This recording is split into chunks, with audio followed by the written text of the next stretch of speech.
Hello વિદ્યાર્થી મિત્રો, આપણે માનવ ક્લાસીસમાં ફરી તમારું હાર્દિક સ્વાગત કરીએ છીએ। તો આપણે ધોરણ 6 નો જે 5મો પાઠ સમાજનો જોવાનો છે, તો ફટાફટ આપણે ચેનલને લાઈક, સબસ્ક્રાઇબ અને તમારા ફ્રેન્ડને પણ શેર કરી દેજો, જેથી એ પણ અમારા વિડીયો જોઈ શકે। તેથી સેમ 2 નું સોલ્યુશન બધા જ વિદ્યાર્થીઓને મળી રહે। હવે આપણે 5મા પાઠનું નામ જોઈ પહેલા શાંતિની શોધમાં બુદ્ધ અને મહાવીર।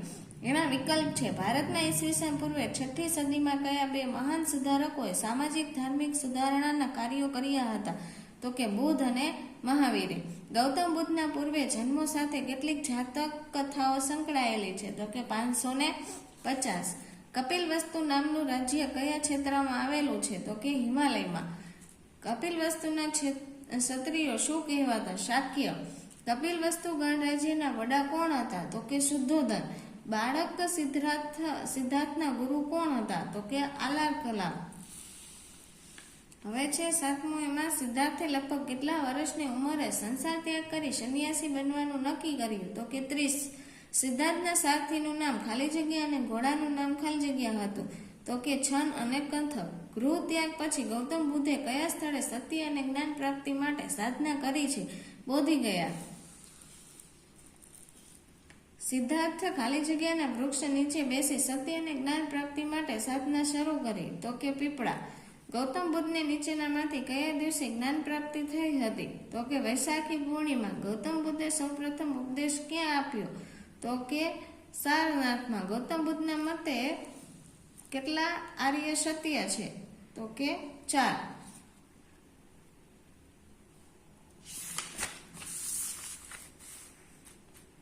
14મો વિકલ્પ છે, ગૌતમ બુદ્ધે સમજાવેલા 4 આર્ય સત્ય કઈ રીતે જાણીતા છે? બૌદ્ધ ધર્મના સિદ્ધાંતો।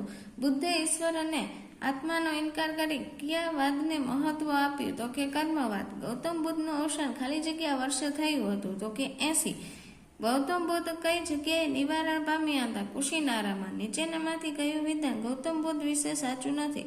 તો કે તેમનું અવસાન કુંડગ્રામમાં થયું હતું। પાર્શ્વનાથ કાશીના રાજા ખાલી જગ્યાના પુત્ર હતા? તો કે અશ્વસેન। હવે 20મું છે, મહાવીર સ્વામીનો જન્મ ક્યાં થયો હતો? તો કે કુંડગ્રામમાં। મહાવીર સ્વામીની માતાનું નામ શું હતું? ત્રિશલા દેવી। વર્ધમાનના મોટા ભાઈનું નામ શું હતું? નંદીવર્ધન। વર્ધમાનની પુત્રીનું નામ શું હતું? તો કે પ્રિયદર્શની। પછી છે 24મો, પાર્શ્વનાથ અને મહાવીર સ્વામીએ કેટલા વર્ષની વયે ગૃહ ત્યાગ કર્યો હતો? 30। વર્ધમાન મહાવીરે ભિક્ષુક જીવન ધારણ કર્યા બાદ કેટલા વર્ષે કઠોર તપસ્યા કરી? તો કે 12। મહાવીર સ્વામીને કઈ નદીના કિનારે કેવલ જ્ઞાન પ્રાપ્ત થયું હતું? તો કે રજ્જુબાલિકા। મહાવીર સ્વામીએ કેટલા વ્રતો આપ્યા હતા? 5। મહાવીર સ્વામીએ લોકોને પોતાનો ઉપદેશ કઈ ભાષામાં આપ્યો? પ્રાકૃત અને અર્ધમાગધી। નીચેનામાંથી કઈ બાબત મહાવીર સ્વામી સાથે બંધ બેસતી નથી?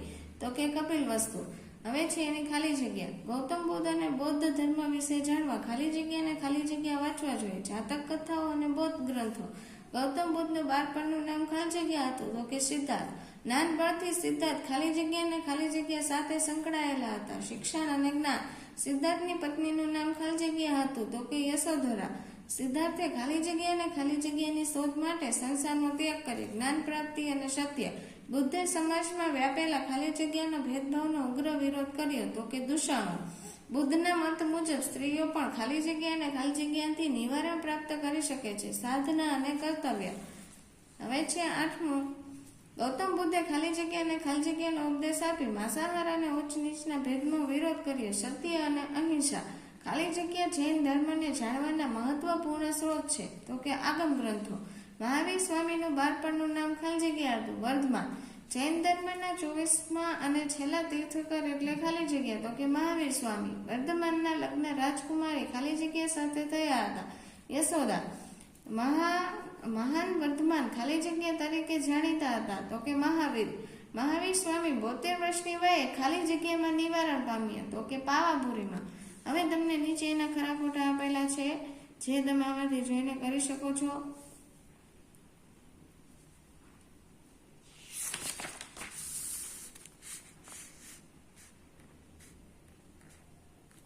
ચાલો એની નીચે આપણને 1-2 વાક્યના પ્રશ્નના જવાબ આપેલા છે. પહેલો પ્રશ્ન જોઈએ, ત્રિપિટકના નામ જણાવો. તો કે ત્રિપિટકના નામ સુત્ત પિટક, વિનય પિટક અને અભિધમ પિટક છે. સિદ્ધાર્થ ગૃહ ત્યાગ બાદ સૌપ્રથમ કયા 2 સ્થળે ગયા હતા? તો કે રાજગુરુ અને પુરુવેલા નામના સ્થળે ગયા હતા. બુદ્ધનો અર્થ શું થાય? તો કે બુદ્ધનો અર્થ જાગૃત કે જ્ઞાની થાય છે. જ્ઞાન પ્રાપ્તિ થયા પછી બુદ્ધ સૌપ્રથમ કયા સ્થળે ગયા હતા? તો કે જ્ઞાન પ્રાપ્તિ થયા પછી બુદ્ધ સૌપ્રથમ સારનાથ ગયા હતા. ગૌતમ બુદ્ધના મતે કયા 4 આર્ય સત્ય છે? તો કે પહેલો, સંસાર દુઃખમય છે, દુઃખનું કારણ તૃષ્ણા છે, દુઃખનો નાશ તૃષ્ણાનો ત્યાગ છે, અષ્ટાંગિક માર્ગ અપનાવવાથી તૃષ્ણાનો ત્યાગ થાય છે. સમ્યકમ દર્શન કોને કહે છે? બુદ્ધે સમજાવેલા 4 આર્ય સત્ય બૌદ્ધ ધર્મના સિદ્ધાંત તરીકે જાણીતા છે. તેને સમ્યકમ દર્શક કહે છે. મનુષ્ય કેવી રીતે મહાન બની શકે છે? મનુષ્ય પોતાના કર્મોથી, સદવિચારથી, સત્ય અને અહિંસાના પાલનથી મહાન બની શકે છે. પાર્શ્વનાથે કઈ બાબતનો વિરોધ કર્યો હતો? પાર્શ્વનાથે વૈદિક ધર્મ, જાતિ પ્રથા અને કર્મકાંડનો વિરોધ કર્યો હતો.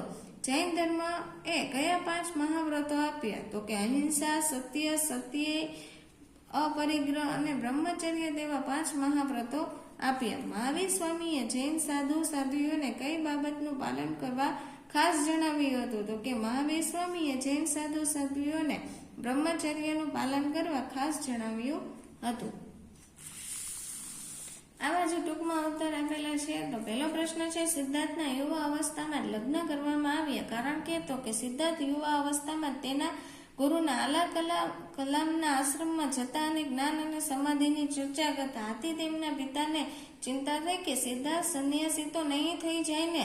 આ ચિંતાને કારણે સિદ્ધાર્થના યુવા અવસ્થામાં લગ્ન કરાવવામાં આવ્યા. સિદ્ધાર્થ ગૌતમ બુદ્ધ કહેવાયા કારણ કે? તો કે સિદ્ધાર્થ એકલા જ તપસ્યા કરવાનો નિર્ણય કર્યો. બોધિ ગયા ખાતે એક પીપળાના વૃક્ષ નીચે બેસી સત્ય અને જ્ઞાન પ્રાપ્તિ માટે સાધના શરૂ કરી. ઘણા દિવસો પછી વૈશાખી પૂર્ણિમાના દિવસે તેમને જ્ઞાન પ્રાપ્ત થયું. જ્ઞાન પ્રાપ્ત થતા તેઓ સિદ્ધાર્થમાંથી બુદ્ધ થયા. બુદ્ધનો અર્થ જાગૃત કે જ્ઞાની થાય છે.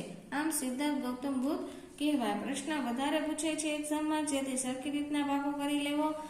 ગૌતમ બુદ્ધના સમયમાં કઈ અનિષ્ટો જોવા મળતા? તો કે ગૌતમ બુદ્ધના સમયમાં હિન્દુ ધર્મના વિવિધ કર્મકાંડો ચાલતા હતા. યજ્ઞો, પશુ બલિ ચડાવાતી હતી. હિન્દુ ધર્મ બ્રાહ્મણ, ક્ષત્રિય, વૈશ્ય અને શુદ્ધ એવી વર્ણ વ્યવસ્થા ધરાવતો હતો, જેમાં ઉચ્ચ નીચના ભેદભાવ હતા. વળી સ્ત્રીઓએ પુરુષો કરતા નિમ્ન ગણવામાં આવતી હતી. હવે ચોથો પ્રશ્ન છે, મહાવીર સ્વામીના મતે અહિંસાનો સિદ્ધાંત સમજાવો. તો કે મહાવીર સ્વામી માનતા કે હિંસા એ માનવ સમાજનું સૌથી મોટું દૂષણ છે. કોઈ પણ પ્રકારની હિંસા કરવી જોઈએ નહીં. નાનામાં નાના જીવને પણ જીવવાનો પૂરો અધિકાર છે. મનમાં પણ હિંસા કરવી જોઈએ નહીં. પ્રાણી માત્રની રક્ષા કરવી એ જ મનુષ્યનું સાચું કર્તવ્ય છે. હવે છે 5મો પ્રશ્ન, ગૌતમ બુદ્ધ અને મહાવીર સ્વામીના ઉપદેશમાં શું સમાનતા હતી? તો કે ગૌતમ બુદ્ધ અને મહાવીર સ્વામી બંનેએ કર્મકાંડો અને યજ્ઞોનો વિરોધ કર્યો હતો. તેમણે ઈશ્વર કરતા કર્મને મહત્વ આપ્યું. પશુ હિંસાનો વિરોધ કર્યો. સ્ત્રીઓ માટે સમાન અધિકારની વાત કરી. તેમણે લોકોની ભાષા પ્રાકૃત અને અર્ધમાગધીમાં ઉપદેશ આપી લોકોનું જીવન બદલી નાખ્યું. બંનેએ લોકોને શાંતિ અને સદાચારનો માર્ગ અપનાવવા અનુરોધ કર્યો. આમ બુદ્ધ અને મહાવીર બંને સમાજના સદવિચારના પ્રવર્તક બની રહ્યા હતા. હવે છે 6, અપરિગ્રહ એટલે શું? મહાવીર સ્વામીએ તેના વિશે શું ઉપદેશ આપ્યો? તો કે અપરિગ્રહ એટલે મનુષ્યએ પોતાની જરૂરિયાત કરતા વધારે ચીજ વસ્તુઓ, ધન, ધાન્ય, આભૂષણો, વસ્ત્રોનો સંગ્રહ કરવો નહીં. અને મહાવીર સ્વામીએ તે માટે સંગ્રહ વૃત્તિ ઘટે અને પરિણામે ગરીબો સુધી અનાજ જેવી ચીજ વસ્તુઓ પહોંચે તેવો મહત્વનો ઉપદેશ આપ્યો છે. હવે છે એમાં મુદ્દાસર પ્રશ્ન જવાબ. ગૌતમ બુદ્ધનો મુખ્ય ઉપદેશ શું હતો? તો કે ગૌતમ બુદ્ધનો ઉપદેશ આ મુજબ હતો. તેઓએ લોકોને આત્માના કલ્યાણના રત રહેવાના બદલે વર્તમાનના સદવિચારના યુક્ત જીવન જીવવાના કહ્યા. એટલે જે વર્તમાનમાં ચાલતું હોય, એટલે હાલની તકે જે ક્રિયા વર્ણતી હોય તે રીતે અમલ કરવાનું કહે છે. તેઓએ અહિંસા અહિંસાનો સર્વોચ્ચ ગુણ ધરાવતા માનવોએ તમામ પ્રાણી પ્રત્યે અહિંસાની વર્તવાનું જણાવ્યું. ઉચ્ચ નીચના ભેદભાવનો વિરોધ કરતા તેમણે કહ્યું કે મનુષ્ય ઉચ્ચ કુટુંબમાં જન્મ લેવાથી મહાન નથી બનતો, તે પોતાના કર્મોથી, સદવિચારથી, સત્ય અને અહિંસાના પાલનથી જ મહાન બને છે. તેમણે માનવ ધર્મના પુરુષો જેટલું જ મહત્વ સ્ત્રીઓને આપતા કહ્યું કે નિવારણનો માર્ગ માત્ર પુરુષો માટે જ નથી, સ્ત્રીઓ પણ સાધના અને કર્તવ્યથી નિવારણ પ્રાપ્ત કરી શકે છે. હવે ટૂંક નોંધ જોઈએ બુદ્ધ અને મહાન સુધારકમાં. એમાં છે મહાન ધાર્મિક અને સામાજિક સુધારા થયા હતા. કયા કયા? તો કે ઈશ્વર અને આત્માનો ઇનકાર, કર્મકાંડનો વિરોધ, ઉચ્ચ નીચના ભેદભાવનો વિરોધ અને સ્ત્રીઓનું મહત્વ. તેમાં માહિતી આપેલી છે જે આપણે આગળ નાના પ્રશ્નમાં જોઈ ગયા તેવું જ બધું એમાં આપેલું છે. કર્મકાંડ એટલે શું? તો કે પશુ જે આપણે બલિ ચડાવતા એનો વિરોધ કરવાનો, એને બંધ કરવાનો, એ બધા આવે છે. સ્ત્રીઓનું મહત્વ તો કે માનવ ધર્મના પુરુષો જેટલું જ મહત્વ સ્ત્રીઓને આપવાનું, એટલે કે દરેક કામમાં પુરુષો અને સ્ત્રીઓને દરેક વસ્તુ સરખી રીતે જડે એ જ રીતના નિયમો હોવા જોઈએ. હવે છે ત્રીજો પ્રશ્ન, મહાવીર સ્વામીનો મુખ્ય ઉપદેશ શું હતો? તો કે મહાવીર સ્વામીના મુખ્ય ઉપદેશને ત્રિરત્નના સિદ્ધાંત તરીકે ઓળખવામાં આવે છે. જો આ ખાલી જગ્યામાં પૂછાય કે મહાવીર સ્વામીના મુખ્ય ઉપદેશને ખાલી જગ્યા સિદ્ધાંત તરીકે ઓળખવામાં આવે તો આપણે લખવું પડે ત્રિરત્ન.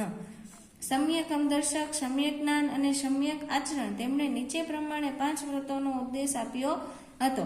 કોઈ પણ પ્રકારની હિંસા ન કરવી, પ્રાણી માત્રની રક્ષા કરવી, સત્યનું નિત્ય પાલન કરવું અને ક્રોધનો ત્યાગ કરવો, ચોરી કદી ન કરવી, અન્યની વસ્તુ અનુમતિ વગર ગ્રહણ કરવી નહીં, જરૂર કરતાં વધુ વસ્તુઓ, ધન ધાન્ય, વસ્ત્રો, આભૂષણો વગેરેનો સંગ્રહ કરવો નહીં, જૈન સાધુ સાધ્વીઓને બ્રહ્મચર્યનું પાલન કરવું. હવે ટૂંક નોંધ આપેલી છે નીચે મહાવીર સ્વામીની, જે મોસ્ટ આઈએમપી છે, પૂછે છે એક્ઝામમાં.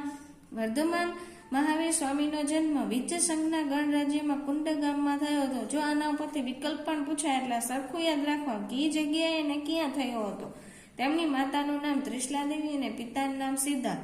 તેમને પત્નીનું નામ યશોદા અને પુત્રીનું નામ પ્રિયદર્શિની. આ બધું આપણે વિકલ્પમાં જોઈ જ ગયા. મહાવીર સ્વામીએ 30 વર્ષની ઉંમરે ગૃહત્યાગ કરી 12 વર્ષ સુધી કઠોર તપ કરી. તેમણે પોતાના મન અને ઇન્દ્રિયો પર વિજય પ્રાપ્ત કર્યો હોવાથી તેઓ જૈન કહેવાયા. તેને જૈન ધર્મના 24માં તીર્થંકર છે. તેમણે વૈદિક ધર્મ, જાતિ પ્રથા અને કર્મકાંડનો વિરોધ કર્યો. તેમણે સત્ય, અહિંસા, અસત્ય અને અપરિગ્રહનો ઉપદેશ આપ્યો. તેમણે લોકોને પ્રાકૃત અને અર્ધમાર્ગી ભાષામાં ઉપદેશ આપ્યો અને અહિંસાનું કડક પાલન કરવું જોઈએ. તેમણે લોકોનું સાદું જીવન જીવવા જણાવ્યું અને તેમના ઉપદેશને ત્રિરત્નના સિદ્ધાંત તરીકે ઓળખવામાં આવે છે. આ બાજુ પણ થોડા પોઈન્ટ આપેલા છે.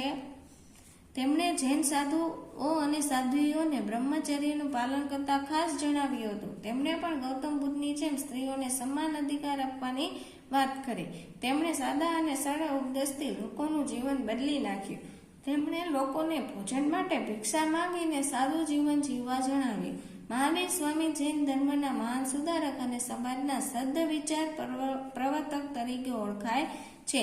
તેમનું નિવારણ 72 વર્ષની વયે પાવાપુરીમાં થયું હતું. હવે નીચે તમને એના જોડકા આપેલા છે. તો કે ગૌતમ બુદ્ધનું જન્મ સ્થળ કયું છે? તો કે બોધિગયા. ગૌતમ બુદ્ધની જ્ઞાન પ્રાપ્તિનું સ્થળ ગૌતમ બુદ્ધનું જન્મ સ્થળ હતું કપિલવસ્તુ ને જ્ઞાન પ્રાપ્તિનું છે બોધિગયા. બુદ્ધના પ્રથમ ઉપદેશનું સ્થળ શું છે? તો કે સારનાથ. આ બધા જોડકા રહ્યા ને એ પ્રશ્નમાં પણ તમારે પૂછી શકે છે. એવી રીતના સરખી રીતના તમારે પાકા કરવા. ચલો આ વિડીયોને આપણે અહીંયા વિરામ આપશું. તો ફટાફટ આપણી ચેનલને લાઈક એન્ડ સબસ્ક્રાઈબ કરી દે અને બીજા લોકોને પણ શેર કરો તેથી તે પણ અમારા વિડીયો જોઈ શકે.